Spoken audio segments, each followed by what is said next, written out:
kabarin'ny mpanakanto.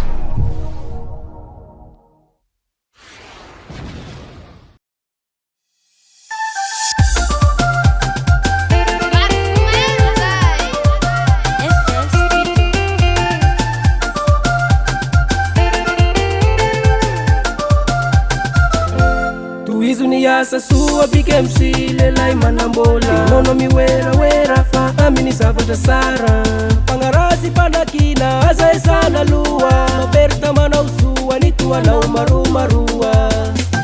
bike mji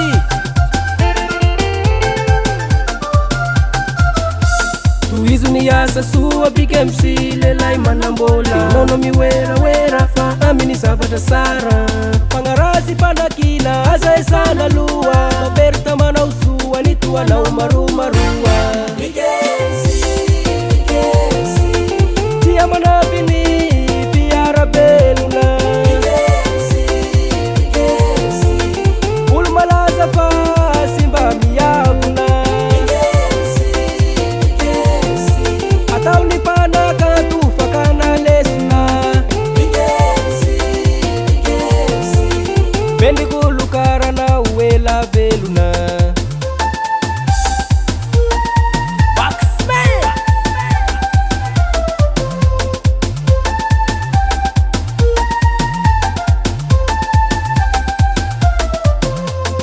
Saibo sirambini fuini simisi tambini sisi mana na nyapi fasara ni mifanapi mwana uva uita ni fasakiani na lipita ni rasira sena usenzeri ni masu ya ni mzeri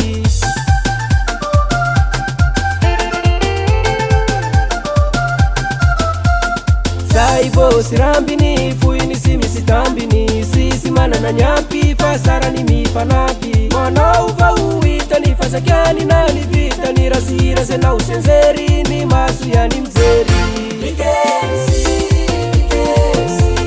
tia manabini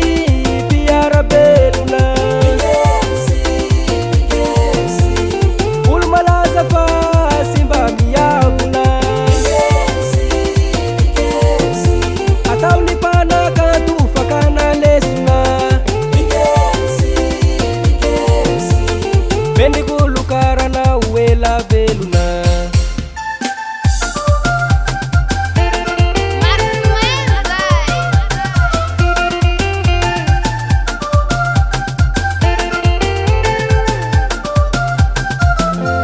sana katalare area ni kasikara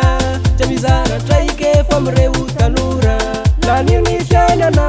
wamifa na ufasua si wanenena na ufasua kauleve na mbula